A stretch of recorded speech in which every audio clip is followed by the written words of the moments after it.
What's up, everyone? Welcome back to Figures from the Attic. Today we're live from Smackdown. It's Friday, February 20th, and Smackdown WWE is coming to Fort Lauderdale, or technically Sunrise, Florida. So here we are. I'm here with my 2-year-old and my wife. Gonna try to have a good time here today. In the parking lot, about to make our way inside. There's the Amerant Bank Arena right back over there. And if I turn the camera, you'll see all the production trucks. We got Gunther. This is where they pack and transport all the production, the lights, the staging, the ring probably. Big production. And my son's really into delivery trucks, so he's getting a kick out of that. But let's make our way inside and see how it goes. And here we are outside the main entrance to the Amerant Bank Arena. You'll see crowds forming, waiting to get inside. Doors open at 6 p.m. Eastern. Showtime was 7:30. They do tape main event just before SmackDown goes live.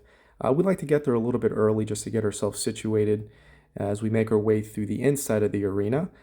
We were in section 107, which is right by the main entrance. So it was a pretty quick walk through the concourse area to our seats. You see a large crowd already, which is unusual for South Florida. Normally it's more of a late arriving crowd, but everyone's making their way, getting their concessions, their merch, you name it. And then we make our way through the curtain. And there really is something special about seeing the ring for the first time of the night, especially if you've never been to a wrestling show before.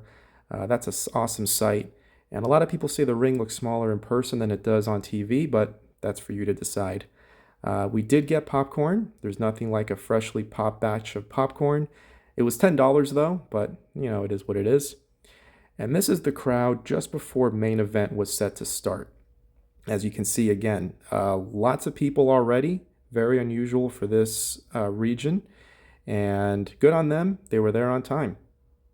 And this is right after the main event taping. You see the ring crew swapping out the aprons for SmackDown, getting the ring ready for the new show.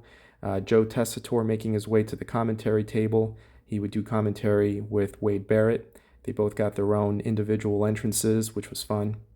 But credit to the ring crew. They worked hard all night, and they got that ring switched out fast. And this is the crowd just before SmackDown was set to go live. They dim the lights. They turn on that nice blue light, which gives a glow to the arena. They play that hype video to get you excited for the show, and they did a good job of doing that for sure. The first superstar out was Cody Rhodes, which we were excited for. He's basically the only modern wrestler that my son knows, so he was excited to see that entrance. Love the guy, hate the guy. You have to admit, with the pyro, the fireworks, the song, the crowd singing along, it's hard not to get excited when he comes out. He didn't have a match this night. He did have a promo segment, though, which was fun. Even funner was sitting a section next to where Drew McIntyre cut his promo. He had, quote-unquote, rented out a club booth just to troll Cody, and we got pretty much an up-close view of him for that whole segment. And this was during Tama Tonga versus Ilya Dragunov. Got a nice shot of the ending of that match.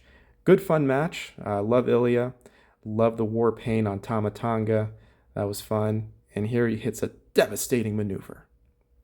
After that match, we saw the Wyatt Six. The lights went out. Uncle Huddy cut a promo. Some smart guy in the crowd shouted out, "That's not scary." But come on, it was scary. They're creepy. I love the Wyatt Six. And out comes Jade. Say what you want about her. A lot of people blame her for some reason for only having 1 or 2 title defenses in, 3 months? But that's not up to her. That's on the booking. She herself carries herself like a champion. She looks like a champion, and she got a big pop coming out. We decided to look at the merch at this point of the night. They had the WWE Funko Pops, T-shirts. They had city-specific shirts for Fort Lauderdale, championship belts, programs, Damian Priest autographed poster. They had a selection of alcohol as well, including Real American Lager, Hulk Hogan's beer. I didn't try it, but you guys let me know how it is. And this was actually one of my favorite parts of the night. Kit Wilson reciting a poem to Obafemi. Absolutely hilarious. Kit Wilson is a rising star in my opinion. Obafemi didn't take too kindly to the unflattering promo or poem that Kit recited, and he showed him what he thought about it. It was around this time that our son, he fell asleep. You know, it's a long night for the little guy. I didn't blame him. So as you see there, once you leave, there's no re-entry, but we were okay with that. We made our way out into the South Florida night, said goodbye to all the security guards, all the staff. It's an awesome venue. If you have never been to the Amerant Bank Arena, if you're in the area, go check it out. It's the main destination, main venue that musicians, entertainment companies like WWE like to go to. I live closer to Miami, so this is about a 45-minute drive for us. We have an arena down in downtown Miami, the Kaseya Center, where the Heat play, but I guess the rent is just too high for that building. We rarely get WWE shows down there, concerts. Normally, artists go to this venue in Fort Lauderdale. But as always, I appreciate every one of you watching, liking, commenting, subscribing. Keep the feedback coming, and stay tuned for more.